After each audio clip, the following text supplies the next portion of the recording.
तो hello guys, welcome back to a new video. और आप सब कैसे हो? मैं बहुत बढ़िया। और आज मेरे साथ मेरा दोस्त निकुंज जुड़ा हुआ है, जो कि रशिया यूक्रेन वॉर में यूक्रेन में काफी टाइम तक फंसा हुआ था। और ये वहां पे पढ़ता था खार्किव यूनिवर्सिटी में, जहां से पूरी यूक्रेन और रशिया की वॉर शुरू हुई थी। तो आज ये जान लेते हैं इसी की जुबान से कि भाई इसका क्या रिएक्शन था कि जिसको जब पता लगा कि भाई वहां पे वॉर वगैरह शुरू है। तो भाई बता एक बार तू कि भाई जब तेरे को पता लगा कि वहां पे वॉर शुरू हो गई है, तो सबसे पहले तेरा क्या रिएक्शन था? तूने क्या एक्शन लिया इस चीज पे? मतलब कि वॉर का तो सिनेरियो ये था कि एक हफ्ते से चलता आ रहा था कि वॉर होगी होगी होगी। मतलब कि हम सब बच्चे प्रिपेयर भी थे घर जाने को वॉर स्टार्ट होने से पहले। लेकिन वही बात है, यूनिवर्सिटी ने जाने नहीं दिया घर पे। तो बीच में अच्छी न्यूज़ भी आ रही थी कि आर्मी वापस ले लिया रशिया ने, तो ऐसा कोई वॉर वगैरह का सीन नहीं है। तो घर वाले थोड़े काम डाउन थे। लेकिन 24 फेब की बात है, मतलब इंडिया के 8:30 हो रहा था और यूक्रेन में 5 बज रहे थे। हमारे पास घर वालों का कॉल आना शुरू होता है कि ठीक है, नींद में थे सब, किसी ने कॉल वगैरह उठाया नहीं, इतना बहुत कम बच्चों ने उठाया। तो मैं अपना बताऊं तो 5 बजे मेरे को ऐसे एक धमाके की आवाज आई थी, जिससे मैं उठा था। लेकिन मेरे को यही लगा कि आसपास वाले कमरे में कुछ गिर गुल गया होगा, उसकी आवाज है। लेकिन जब देखा कि घर वालों के कॉल आए तो मैंने उठाया। तो देखा कि घर वाले कह रहे कि वॉर स्टार्ट हो गया, वॉर स्टार्ट हो गया। मैंने तो नींद में उनको ये बोल दिया कि कुछ नहीं हुआ, ऐसा कुछ नहीं होता, तुम गलत न्यूज देख रहे हो, ना देखो। तो उन्होंने फिर फोटो वगैरह भेज दी। तो देखा, बाहर जाके देखा हॉस्टल के, तो सब लगे हुए वॉर हो गया, वॉर हो गया। तो हमने हॉस्टल अथॉरिटी से पूछा, तो उन्होंने सही में बोला कि स्टार्ट हो गया। हम उस टाइम नम थे कि क्या करें क्या नहीं। बस सबसे अंदर यही आया कि नियरेस्ट स्टोर पे जाते हैं, अपने खाने पीने का सामान इकट्ठा करते हैं जितना हो सके। तो तभी हमने कपड़े वगैरह डाले, स्नो तो गिर रही थी, तो उस हिसाब से प्रिपेयर वगैरह हुए, बाहर गए, सामान वगैरह लिया। तो देख रहे थे हम कि ऊपर से फाइटर जेट्स वगैरह जा रहे हैं जो यूक्रेन भेज रही थी रशिया बॉर्डर पे। और रशिया के भी आ रहे थे, तो वो बॉम्बिंग नहीं कर रहे थे उस टाइम, क्योंकि उनकी डेस्टिनेशन दूसरी थी। तो जो वॉर स्टार्ट हुई वो हमसे 20 किलोमीटर दूरी बॉर्डर था खार्किव रशिया का, वहां से स्टार्ट हुई। तो कुछ नहीं, सबसे पहले हमारा एक्शन यही था कि वॉर के प्रति कि सबसे पहले नेसेसरी आइटम्स है वो इकट्ठा कर लेते हैं। तो जितने भी बच्चे थे, नियरेस्ट 4-5 स्टोर्स थे, वहां गए, जरूरी जरूरतमंद का जितना भी सामान था सब इकट्ठा किया और वापस आए। मतलब कि 1-2 घंटे बाद हर बच्चा हॉस्टल वापस आया। भाई कितने दिन तक यार फंसा हुआ था वहां पे? मतलब कि वॉर 24 को स्टार्ट हुई। अगर मैं बताऊं यूक्रेन के अंदर मैं 24 से 28 बंकर के अंदर था। 28 के बाद हम निकले थे रेलवे स्टेशन के लिए, वहां पे बॉम्बिंग हुई थी, वहां भी बता दूंगा मैं क्या कुछ कैसे। उसके बाद 3 दिन हम यूक्रेन में गांव में फंसे रहे। उसके बाद 3 दिन बस से ट्रैवल करके फाइनली 8 मार्च को हम इंडिया पहुंचे। तो जब ये जितना भी था, तो हॉस्टल ने या फिर गवर्नमेंट ने क्या अथॉरिटीज दी तुम्हें फिर बचाने के लिए, मतलब सेफ्टी के लिए तो तुम्हारी? हॉस्टल अथॉरिटीज ने क्या किया, जैसे सब बच्चे नेसेसरी आइटम्स लेके वापस पहुंचे थे, तो सबसे पहले हमको यही इंस्ट्रक्शन थी, कोई भी बच्चा कमरे में नहीं जाएगा। हॉस्टल के नीचे बंकर्स है, जैसे तुम्हें पता है कि यूरोप कंट्रीज में कंपलसरी है बंकर्स होना, क्योंकि जब वर्ल्ड वॉर 2 से, तो सबसे पहले हमको बंकर लेके गए थे। बंकर में हमको रहने की जगह दी, बंकर वगैरह जो थे तुम सब देख ही सकते हो क्या बंकर थे वो। तो यही था कि जैसे थे, फट्टे थे हमारे पास, हमने वहीं पे बेड बनाया, कमरे के जो भी गद्दा वगैरह था वो नीचे लेके गए। यही था कि 1-2 दिन में निकल जाएंगे, कुछ हो जाएगा, सरकार कुछ कर देगी। तो हम तो 1-2 दिन से प्रिपेयर होके गए थे। और बाकी ये पिछले एक हफ्ते में जब ये चल रहा था, तो हमको हॉस्टल अथॉरिटीज ने, जो वहाँ पे हमारे कॉन्ट्रैक्टर्स थे, उन्होंने हमको गाइडेंस बता रखी थी कि अपना एक बैकपैक हमेशा रेडी रखना, जिसके अंदर तुम्हारे ओरिजिनल डॉक्यूमेंट्स, जरूरतमंद का एक जोड़ी कपड़ा और खाने पीने का सामान हो, जो इमरजेंसी सिचुएशन में काम आ सके। तो यही था, हम 24 को सामान लेके आए। अप्रोक्सीमेटली वहाँ के 9-10 बज रहे हैं, हमको बंकर में शिफ्ट कर दिया। तो जितने भी बच्चे थे सबने अच्छे से कोऑपरेट किया, इतनी टेंस सिचुएशन में भी सब आराम से बंकर में गए, बिना कोई लड़ाई झगड़े के। अपने सबने जितनी भी जगह मिल रही थी उतने में आराम से बैठ के सबने आपस में बात की, सब चिल हुआ थोड़े टाइम के लिए, क्योंकि यही था कि 1-2 दिन की बात है, चले जाएंगे। तो यार इतने दिन तक बंकर में रहा, जो हॉस्टल के नीचे बनाए हुए थे वो? हाँ, हॉस्टल हॉस्टल के नीचे बनाए हुए थे, तो इतने दिन तक तू रहा, तो वहाँ पे खाने की फैसिलिटी, वॉशरूम की फैसिलिटी सब मतलब दी गई थी तुम्हें वहाँ पे? तो खाने पीने का ये सीन था वहाँ पे कि जो भी हॉस्टल अथॉरिटीज थी उन्होंने अपना पूरा बेस्ट किया, बिना किसी डिस्क्रिमिनेशन की कि बच्चे ने मेस का पैसा दे रखा है कि नहीं दे रखा। सबको खाना दिया। 24 को उन्होंने रात में मील प्रोवाइड की, बच्चों को हर एक को एक टाइम का खाना दिया अच्छे से, क्योंकि 24 को इतना ही कर सकते थे। 25 को वो बोल रहे थे कि सुबह शाम दोनों का टाइम का देंगे, लेकिन वही बात है, शेडिंग चलती रही, तो मेस से वो खाना ला नहीं पाए हॉस्टल के अंदर, तो वो मेस में प्रोवाइड नहीं कर पाए। 25 को तो उन्होंने हॉस्टल के अंदर ही सिचुएट किया, जो वीडियो में देख लेना आप कि कैसे था। और वीडियो में है, दिख जाएगा आप तुम सबको कि 25 को उन्होंने हॉस्टल के अंदर सबको सर्व किया खाना, बच्चों ने हॉस्टल में खाना खाया। तो 25 का जो रात का खाना था उसके लिए उन्होंने कहा था कि हम मेस लेके जाएंगे, 5-5:30 बजे के करीब है। बच्चों को मेस लेके गए थे, आधे घंटे में कुछ बच्चा वापस आ गया था, कुछ वहीं पे था। तो तभी 6 बजे यूक्रेन गवर्नमेंट का रूल आ जाता है कि कोई भी लोग जो भी 6 बजे के बाद सड़कों पे दिखेगा, शूट एट साइड का ऑर्डर था। तो आधे बच्चों को मेस में ही बंद रहना पड़ा पूरे दिन के लिए, अगले दिन तक सुबह तक, जब तक मार्शल लॉ नहीं हटेगा। मार्शल लॉ तो आप सभी को पता ही होगा, shoot at side without any identification and nothing. तो यही सेफ था हम सबके लिए कि हम मेस में ही रुके रहे। वो रात हम सबने मेस में काटी थी। आधे बच्चे जो हॉस्टल पहुंच गए थे वो आराम से थे, बाकी जो थे हम मेस में थे।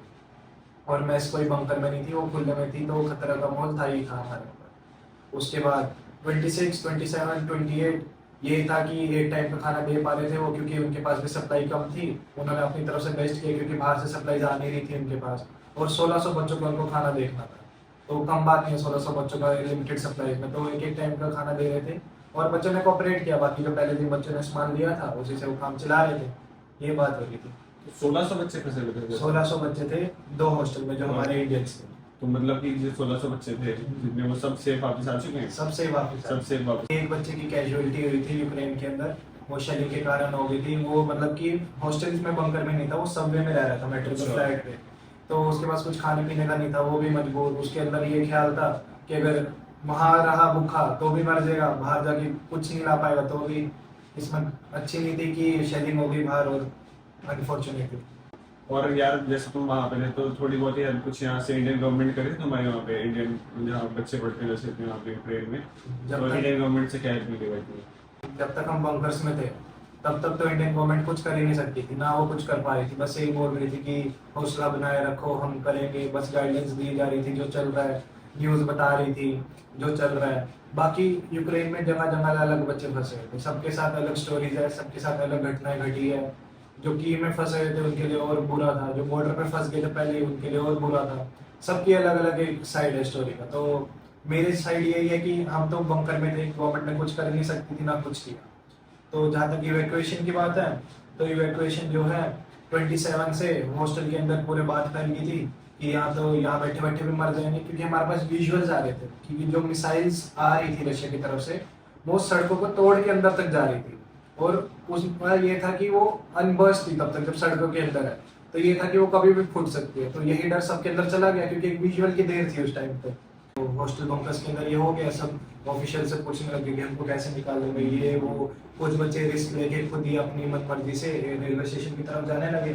तो 27 को जो बच्चे थे जो सबवेज में रह रहे थे मेट्रो स्टेशन पे, वो पहुंचे थे, तो उनसे हमको न्यूज मिली थी कि हाँ वो सही से ट्रेन लेके पहुंच गया है। तो हमने ये बात ऑफिशियल्स को बताई, तो उन्होंने कहा कि अभी हम रिस्क नहीं ले सकते, बाहर बहुत शेलिंग हो रही है। बट 27 को रात को हमारे पास आए कि बैग पैक रखना, 28 को हम सुबह निकलेंगे 6 बजे यहाँ से रेलवे स्टेशन जाने के लिए। तो सबको ये था कि ठीक है 28 को रेलवे स्टेशन जाएंगे। सब बच्चों ने अपने अपने ग्रुप्स बना लिए थे, 10-10 बच्चों की ट्रेन में चढ़ने के लिए। तो 28 की सुबह 6 बजे सब बच्चे तैयार हुए। 1600 बच्चा लाइन में चल रहा है जाने के लिए, चल रहे हैं। वहाँ से रेलवे स्टेशन 20 किलोमीटर की दूरी पे था। तो वहाँ तक पैदल गए? वहाँ तक पैदल गए सुबह। तो वहाँ तक हम पैदल गए, रास्ते में पूरा सब फूटा पड़ा था। रेलवे स्टेशन पहुंचे, जैसे हम रेलवे स्टेशन पहुंचे, मतलब कि जैसे हमने पैर रखा रेलवे स्टेशन पे, रेलवे स्टेशन के ऊपर बॉम्बिंग हो गई। मतलब कि उस दिन की पहली बॉम्बिंग रेलवे स्टेशन के ऊपर हुई। और मतलब कि हमारे साथ मिसफॉर्चून लगा लो कि उसी दिन यूक्रेन गवर्नमेंट ने यूक्रेन के लोगों को बोल दिया कि यूक्रेन खार्किव छोड़ के चले जाओ। मतलब जिस दिन हम निकलने वाले हैं, जहाँ पे ये प्रेडिक्ट था कि सिर्फ इंडियंस लोग होंगे ट्रेन में चढ़ने के लिए, वहाँ पे डबल जनता होगी। यूक्रेन के लोग भी अब उसी ट्रेन को पकड़ेंगे जो इंडियंस। तो और वहाँ पे ये रूल्स था कि सबसे पहले जो भी यूक्रेनियन वीमेन चढ़ेंगे ट्रेन के ऊपर, फिर इंडियन गर्ल्स, फिर इंडियन बॉयज। यानी ये लगा लो इंडियन बॉयज का तो चढ़ना मुमकिन ही नहीं था। तो वहाँ पे वही बात थी कि पैसे वगैरह देने का, फिर वहाँ पे ट्रेन वगैरह चढ़ने का। बट ऐसी सिचुएशन बनी वहाँ के रेलवे स्टेशन पे भी, क्योंकि पहले तो बॉम्बिंग हो गई। वहाँ पे 3 घंटा हम बंकर में फंसे रहे रेलवे स्टेशन के। उस वजह से बॉम्बिंग खत्म हुई तो बाहर आए, ट्रेन वगैरह का वेट किया। एक ट्रेन आई, उसके अंदर बहुत कम इंडियंस चढ़ पाए, मतलब कि 20 या 30, बस इतना ही बोलूंगा, इतने ही इंडियंस चढ़ पाए। मतलब कि रेलवे स्टेशन की इतनी बुरी कंडीशन थी कि वहाँ के यूक्रेन लोग एक दूसरे को गोली मार रहे थे। हमने आंखों से एक दूसरे को गोली मारते हुए देखा उनको, एयर गन फायर कर रहे थे एक दूसरे के ऊपर कि उनके फैमिली मेंबर्स पहले चढ़े ट्रेन के अंदर। तो ऐसा सिचुएशन थी कि जैसे हमने वो ट्रेन देखी, वो ट्रेन उजरोहुड जा रही थी, जो कि एक सेफेस्ट प्लेस थी उस टाइम हमारे लिए जाने के लिए। तो ऐसी ट्रेन में देखी, किसके अंदर हिम्मत होगी तुम अपने ग्रुप की लड़कियों को उसमें चढ़ा दोगे।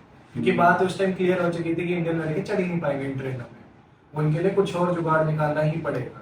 तो ऐसे में किसी में हिम्मत नहीं थी कि इंडियन गर्ल्स को उनको चढ़ने मिल दे, तो सबने ग्रुप में ये डिसाइड किया कि कोई भी लड़कियों को इसमें चढ़ने नहीं देगा। इतने में वो ट्रेन खाली हाथ वहां से चली गई। जब देखा ना कि ट्रेन में ही माहौल कंट्रोल से बाहर हो गया, तो वो ट्रेन खुद ही चली गई। इतने में रेलवे स्टेशन के ऊपर फिर से बॉम्बिंग हो गई, सब फिर से बम कर गए। इतने में 3 बज रहे थे वहां के, तो इंडियन गवर्नमेंट ने एडवाइजरी इशू की कि 6 बजे तक खार्किव खाली कर दो, और इंडियन गवर्नमेंट ने 3 गांव का नाम दिया था कि वहां चले जाओ। इंडियन गवर्नमेंट ने खार्किव बॉर्डर से उन गांव का डिस्टेंस बताया था, जो था सिर्फ 6 किलोमीटर। जो एक का नाम लूंगा जहाँ पे मैं गया, बाकी 2 मेरे को याद नहीं अभी। पिसोचिन था जहाँ पे हम गए थे, वो सबसे नियरेस्ट है यूक्रेन की। इंडियन गवर्नमेंट ने बताया था कि खार्किव बॉर्डर से पिसोचिन सिर्फ 6 किलोमीटर है। तो सबने ये सोचा पास है, सबने ग्रुप बनाया, लाइन बनाई। लाइनों में 1600 बच्चा पैदल निकल गया। वही कभी भी बॉम्बिंग हो सकती थी, कुछ भी हो सकती थी, ठीक है। सब लोग पैदल निकल गया अपना पिसोचिन की तरफ।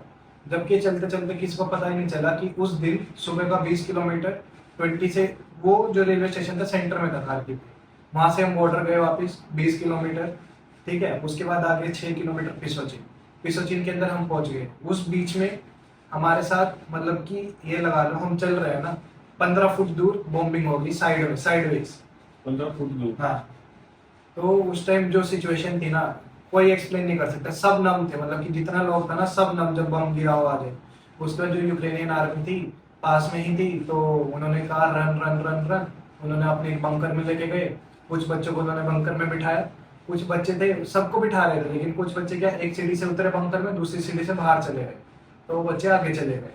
तो जो बच्चों को उन्होंने बिठा लिया था उन्होंने उनको रोक के रखा, और वहां पे सिचुएशन ऐसी बन गई कि इंडियन बच्चों को अब ये लगा कि हमको हॉस्टेज बनाएंगे। क्योंकि यूक्रेन की गवर्नमेंट के लिए इंडियन स्टूडेंट्स बहुत यूजफुल थे उस टाइम की रशिया का वॉर रुकवाने के लिए, क्योंकि इंडिया और रशिया का अच्छा रिलेशन है इसलिए। तो हॉस्टेज की जैसे बच्चों के अंदर कानों में न्यूज़ फैली, फिर बच्चे घबरा गए अंदर कि क्या होगा क्या नहीं। ऊपर से उनकी भाषा कुछ इतनी समझ में नहीं आ रही थी। फर्स्ट ईयर के बच्चे थे, जितने 3rd 4th ईयर के थे, कुछ चले गए थे, और कुछ जो सीनियर्स रुके हुए थे हमारे साथ वो एक ही ग्रुप को लीड कर रहे थे। तो वहाँ पे यही बात हो रही थी कि कुछ नहीं पता। वो वॉकी टॉकीज पे बात कर रहे थे सारे यूक्रेन वाले आर्मी प्रोफेशनल। तो 15-20 मिनट के बाद उन्होंने हमको वहाँ से जाने दिया, जब उन्होंने सब क्लियर कर लिया कि आगे बॉम्बिंग नहीं हो रही है। तो उन्होंने हमको कहा बस यहाँ से भाग जाओ, कोई धीरे नहीं, कोई कुछ नहीं, बस भाग जाओ, बॉर्डर पास में ही है। तो वहाँ से हमने भागे, वहाँ से बॉर्डर की तरफ पहुंचे। जैसे ही हम पिसोचिन में एंटर करें, वहाँ पे हमको पता चल गया था कि हम पिसोचिन में, क्योंकि वहाँ पे अब तक कोई बॉम्बिंग नहीं हुई, ठीक है। तो हम ये बोलते हैं कि इंडियन गवर्नमेंट ने जो हमको वो जगह बताई वो एक सेफेस्ट प्लेस थी, हम ये मानते हैं। लेकिन इंडियन गवर्नमेंट ने हमको ये नहीं बताया कि हम पिसोचिन में रुकेंगे कहाँ, कोई इन्फॉर्मेशन नहीं दी है। बस उन्होंने पिसोचिन बोल दिया कि पिसोचिन में चले जाओ, वहाँ कुछ मर्जी करो, उन्होंने कोई लेना देना। हम वहाँ क्या करेंगे। उस टाइम जो हमारे हॉस्टल के अथॉरिटीज थे, जो कॉन्ट्रैक्टर्स थे, वो हॉस्पिटल में काम करते थे, यूनिवर्सिटीज़ के साथ काम करते थे। तो जो हमारी यूनिवर्सिटी थी खार्किव नेशनल मेडिकल यूनिवर्सिटी, उन्होंने हमको वहाँ पे एक सैनिटोरियम अरेंज करके दिया। सैनिटोरियम जहाँ पे मॉम्स और नर्स होते हैं, मतलब कि बच्चों को रखने के लिए फ्री प्रोवाइड करने के लिए। तो हमको वहाँ लेके गए। वो पिसोचिन की बॉर्डर से अप्रोक्सीमेटली 10 किलोमीटर और अंदर था। तो उस दिन एक लगा लो कि भूखे पेट हर कोई 60 किलोमीटर पैदल चला अपने डेस्टिनेशन पर पहुंचने के लिए। वहाँ पे हम पहुंचे। वहाँ पे रात में कुछ खाने को नहीं था, जिनके पास जो अपने बैग में खाने का था वही खाया। इतना किसके पास था नहीं, क्योंकि हर एक को एक ही बैग कैरी कर रहा था, और कोई बंदा कितना ही बैग कैरी कर लेगा। जिन्होंने एक्स्ट्रा सामान लेने का ट्राई किया था खाने पीने का, लोगों ने रास्ते में फेंका कि अपनी जान बचाओगे या भूखे रहोगे। इतना भार हो रहा था वो साथ लेके चलने में, 60 किलोमीटर आसान बात थोड़ा ना चलने के लिए। तो हम सैनिटोरियम पहुंचे, वहाँ पे हमको रखा। दो को रहे हम वहाँ पे, 2 को हमको 4-5 बजे के करीब खाना वगैरह मिला था। ब्रोश मिला था वहाँ पे, सूप, चिकन सूप को ब्रोश बोलते हैं। तो चिकन था, और वहाँ पे वेजिटेरियन बच्चे थे, उनके लिए तो और मुसीबत की बात थी। मतलब कि वो ऐसे बच्चे थे कि उस टाइम भी उन्होंने नहीं छुआ उस नॉन वेज को, कि ये कि हम अपने असूलों पे खड़े हैं। उन्होंने सिर्फ ये कहा कि हम खाएंगे तो सिर्फ वेजिटेरियन खाएंगे, नहीं तो ये नहीं खाएंगे। तो 3 को फिर उनके लिए वेजिटेरियन ब्रोश भी ऑर्गेनाइज करवाया था हॉस्टल अथॉरिटीज़ ने। तो 2 को 3 को ये था कि कुछ बच्चे वहाँ से निकलेंगे, कुछ बसें सरकार भेजेगी। लेकिन ऐसी बात हुई कि वहाँ पर ये बात चली कि अगर बस में तुम्हें चढ़ना है तो $500 देने पड़ेंगे। अच्छा। तो हर कोई तैयार था, अब हर एक को जान प्यारी है, पैसा प्यारा है। बच्चों ने लाइनों में अपना अपना पैसा देना स्टार्ट किया। जो 3 की बस थी उसके लिए बच्चों ने $500 दिया, ठीक है। तो ये था, एक ही बस आई थी उस दिन, जो पहले चढ़ गया वो बच्चे चले गए।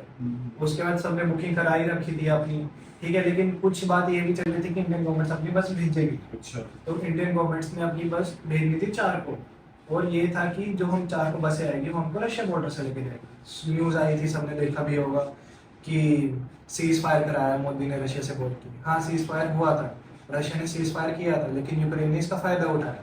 यूक्रेन ने अपनी बॉम्बिंग नहीं रोकी। तो एक कंट्री क्यों अपने ऊपर बॉम्ब सहन करेगी जब वो किसी और के लिए सीज फायर कर रही है, किसी दूसरी नेशनलिटी के बच्चों को निकालने के लिए। इतना तो यूक्रेन की गवर्नमेंट को भी सोचना चाहिए था, लेकिन नहीं, उन्होंने नहीं सोचा। तो वो सीज फायर डिसरप्ट हुआ, तो 4 को कोई बच्चा नहीं निकल पाया वहाँ से। तो यही था वहाँ पे। तो जो थे कॉन्ट्रैक्टर्स वगैरह सब ये कह रहे थे $500 भरने, अगले दिन जो बसें आएगी तो मैं उसमें जाने के लिए। तो कुछ बच्चों ने भर रखे थे, मैंने भी भर रखे थे, लेकिन जो 5 को बसें आई वो गवर्नमेंट की तरफ से थी, फ्री ऑफ कॉस्ट थी, हम किसी को नहीं पता था। तो वहाँ पे ये लगा लो कि लिया गया मनी हमसे गलत तरीके से, बट कोई है, किसी को कोई बुराई नहीं है उसका कि पैसा गया, बच्चा घर सही सलामत पहुँच गया। तो 5 को बसें आई इंडियन गवर्नमेंट की तरफ से। वो बसें 4 बसें आई थी, जो बसें अलग अलग डायरेक्शन में जाने वाली थी। एक पोलैंड जाएगी, कुछ रोमानिया जाएगी, कुछ हंगरी जाएगी, कुछ स्लोवाकिया जाएगी। तो बात ये हो रखी थी कि कौन सी बस कहाँ जाएगी किसी को नहीं पता। बस खुले रास्ते थे, हर कोई चल रहा है, किसी को नहीं पता कि कब बॉम्ब गिर जाए, कब कुछ हो जाए, कुछ नहीं, सब एक साथ थे। बस यही था सबके अंदर कि सब एक साथ है, जो भी होगा एक साथ डील करेंगे। तो 2 दिन का सफर था वो, ईसोचिन से रोमानिया। 2 दिन हम बच्चे बस में चलते रहे। 5 से 7 को हम रोमानिया रात पहुंचे, ये बात थी। जैसे ही हम रोमानिया पहुंचे, तब बच्चों के अंदर एक रिलीफ की थी कि हाँ, कि हमने यूक्रेन क्रॉस कर दिया है। तब बच्चों ने घर वालों को फ़ोन किया कि हम सही सलामत रोमानिया पहुंच गए हैं। वहाँ पे हमको सिम कार्ड्स वगैरह प्रोवाइड किए गए थे कि तुम घर में बात कर लीजिए। तो भाई जब तुम रोमानिया पहुंच गए, पहले तो तुम वहाँ पे कितने दिन तक रुके थे? रोमानिया ज़्यादा देर नहीं, 7 को पहुंचे थे, 8 को रोमानिया से फ्लाइट थी। तो वहाँ पे यार इंडियन गवर्नमेंट ने या फिर यूक्रेन गवर्नमेंट ने क्या फैसिलिटीज दी थी तुम्हें वही रहने के लिए? यूक्रेन गवर्नमेंट ने तो कुछ नहीं कर रखा था। न्यूज़ में जो था कि इंडियन गवर्नमेंट ने वहाँ पे हमारे लिए शेल्टर कैंप्स ऑर्गेनाइज कर रखे थे, वो वहाँ कर रखे थे। इंडियन गवर्नमेंट ने कर रखे थे कि जो भी बच्चा आएगा उनको खाना पीना सब प्रोवाइड हो। तो जैसे हम रोमानिया पहुंचे, बॉर्डर में घुसते ही उन्होंने खाना पीना सर्व किया हमको, कुछ कोई नेसेसिटी है, क्लोथ्स वगैरह प्रोवाइड किए कि अगर तुम्हें चाहिए तो लो, खाना पीना खिलाया। वहाँ से फिर उनकी जो बसेस थी वो हमको शेल्टर कैंप लेके गई, जो मतलब कि 1-2 घंटे की सिटी के अंदर थी। तो वहाँ पे एक जो स्पोर्ट्स कॉम्प्लेक्स था उन्होंने वो कर रखा था। वहाँ पे अलग अलग कंट्रीज के प्रोफेशनल्स, मतलब कि डेलीगेट्स आ रखे थे, यूके के थे, मतलब कि वॉलंटियर्स थे जो काम करना चाह रहे थे विक्टिम्स के लिए, तो वो थे।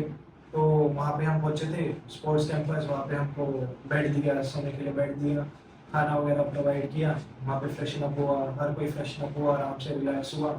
वहाँ जाके मतलब कि ये लगा लो 24 से लेके 6 तक कोई बच्चा ढंग से सोया नहीं था। उस एक रात में बच्चे ने अपनी नींद कंप्लीट की थी, चाहे वो 4-5 घंटे की नींद थी, क्योंकि हम ये बोल रहे थे कि अगले दिन ही तुम्हारी सुबह फ्लाइट है। हम 7 की रात को पहुंचे थे, 8 की हमारी फ्लाइट थी दोपहर के टाइम। तो 8 को हम 7 की रात पहुंचे थे, सोए वगैरह, सुबह उठे 9 बजे हम रोमानियन टाइम से निकल गए। तो वहीं की जो उनकी बसेस थी वो हमको एयरपोर्ट लेके गई, और जो टिकट्स वगैरह थी वो इंडियन गवर्नमेंट ने करा के दी थी उन फ्लाइट्स की। तो जो बोला ऑपरेशन गंगा बोला गया था जो इंडियन गवर्नमेंट की तरफ से। तो बच्चे अलग अलग फ्लाइट्स में गए, कुछ स्पाइस जेट की फ्लाइट्स आई थी, कुछ इंडिगो की आई थी, आर्मी की तरफ से फ्लाइट आई थी C-17 ग्लोबमास्टर। आपको पता ही होगा कि क्या कैटवॉक बोलते हैं उसकी, C-17 ग्लोबमास्टर की। तो उसी से जो मेरा ग्रुप था, लास्ट ग्रुप था जो रोमानिया से इवैक्यूएट हुआ, तो हम C-17 ग्लोबमास्टर में ही इवैक्यूएट होकर इंडिया। ऐसे C-17 ग्लोबमास्टर से हम 8 को इंडिया पहुंचे। तो भाई थैंक्स टू गॉड यार कि सब सेफली वापस आ गया। और मुझे एक बच्चे की डेथ हुई वो सुन के मेरे को बहुत बुरा लगा, पर भाई इंडियन गवर्नमेंट को भी थैंक्स है कि सबको उन्होंने सेफली वापस इंडिया पहुंचा दिया, हमारी मदद की है। मतलब कि उन्होंने हार्टलेस मदद की है बच्चों के लिए। ठीक है कि वो जब हम बॉर्डर के अंदर थे, यूक्रेन के अंदर थे, तो वो कुछ नहीं कर पाए, उनकी भी कोई गलती नहीं है कि वो कुछ नहीं कर पा रहे थे, बट जो हमको न्यूज़ दे रहे थे सही दे रहे थे एकदम। उसके लिए हम सही में थैंक्स है इंडियन गवर्नमेंट के। स्पेशली मैं हॉस्टल अथॉरिटीज़ के, जो मेरे साथ कॉन्ट्रैक्टर्स वगैरह थे वहाँ पे, जो वहाँ पे एजेंट्स वगैरह थे, उन्होंने उस टाइम सेल्फलेसली हमारा काम किया, हमारी मदद की, किसी भी तरीके की दिक्कत नहीं आने दी। तो उनका सबसे मेजर थैंक्स है। ये थी आज की पॉडकास्ट। और भाई थैंक यू आपके लिए, आपका इतना जरूरी टाइम आपने हमें दिया। तो भाई all the best for your future. ठीक है, तो आपसे मिलते हैं यार नेक्स्ट वीडियो में, तब तक के लिए सब सेफ रहो, stay safe, goodbye, take care.